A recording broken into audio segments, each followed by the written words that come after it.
चिखली तालुक्यातील उत्रादा येथील जलजीवन योजनेअंतर्गत गावात पाणी पुरवठा करणाऱ्या पाण्याच्या टाकीचे व पाईपलाईनचे निकृष्ट कामाबाबतची चौकशी करण्यासाठी बुलढाणा जिल्हाधिकारी कार्यालयासमोर 6 एप्रिलपासून आमरण उपोषण सुरू। उपोषणाचा आज 4था दिवस।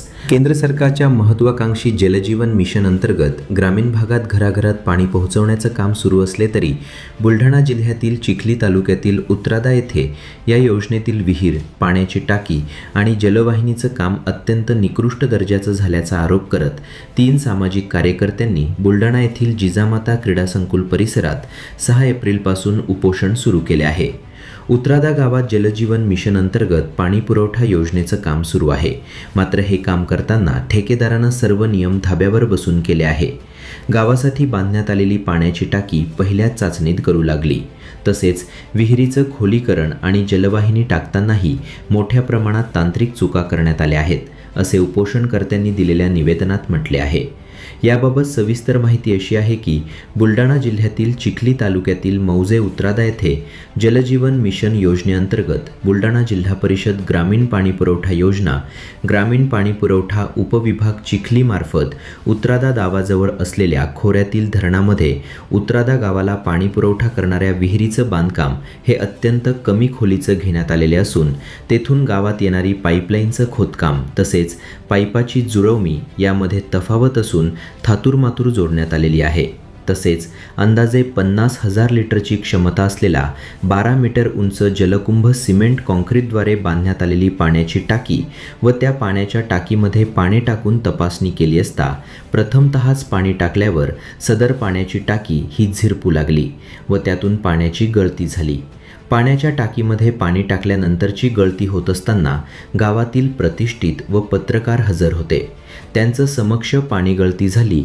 यावरून या पाण्याच्या टाकीचं काम किती निकृष्ट दर्जाचं आहे, यामध्ये वापरण्यात आलेली रेती, वाळू, गिट्टी, लोहा इत्यादी बांधकामासाठी लागणारे साहित्याची मात्रा ही कोटेशनमध्ये दिलेल्या अटी व नियमाप्रमाणे आहे किंवा कसे याची चाचणी होणं अत्यंत आवश्यक आहे। आज रोजी पाण्याची टाकी जर गळत असेल तर त्यामध्ये संपूर्ण पाणी भरल्यानंतर पाण्याच्या टाकीचं बांधकाम हे निकृष्ट दर्जाचं असल्यामुळे ती पाण्याची टाकी ढासळल्याची शक्यता नाकारता येत नसून त्याखाली उत्रादा गावातील महिलांचा व लोकांचा व लहान मुलांचा जीव जाण्याचा धोका होण्याची शक्यता नाकारता येत नाही। अशी घटना घडल्यास यास केवळ संबंधित अधिकारी, इंजिनियर व ठेकेदार हेच जबाबदार राहतील।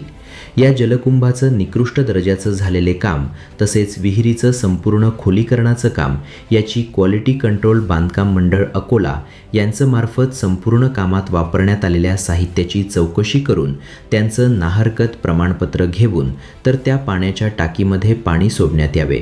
तसेच पाईपलाईनच्या विहिरीपासून ते पाण्याच्या टाकीपर्यंतच्या पाईपाच्या व्यासाची लांबी आणि रुंदीची चौकशी करण्यात यावी।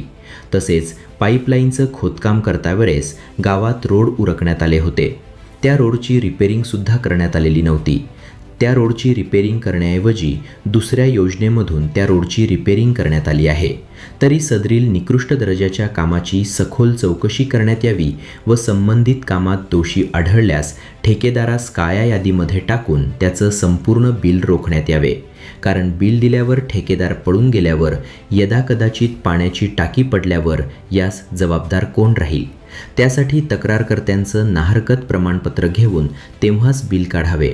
असं न झाल्यास उपरोक्त कामाची चौकशी न झाल्यास ठेकेदारावर दंडात्मक कार्यवाही न झाल्यास आम्ही आमरण उपोषण सुरूच ठेवणार असल्याचं उपोषणकर्त्यांनी म्हटले आहे।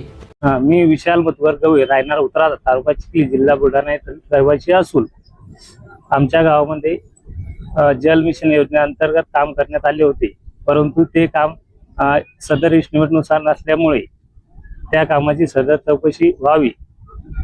ते काम पाहिजे तसं दृष्ट्यामध्ये तुटच्या आढळून येत आहे व सदर विहिरीचे काम ही अति खोल पातळीवर करण्यात आले आहे व एस्टिमेटनुसार सांगण्यात येते किंवा डिझाईननुसार करण्यात येत आहे।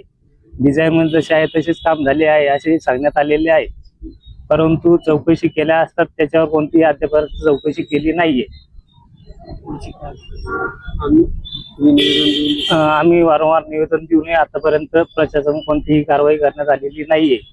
सदर प्रशासनात यात नमूद केले आले होते की अकोला क्वालिटी कंट्रोल मार्फत चौकशी करण्यात यावी, पण आतापर्यंत प्रशासनाने त्याची कोणतीही कारवाईची दखल घेतली नाही. सदर प्रकरणाची दखल घेऊन तात्काळ दोषी ठेकेदारावर कारवाई करण्यात यावी.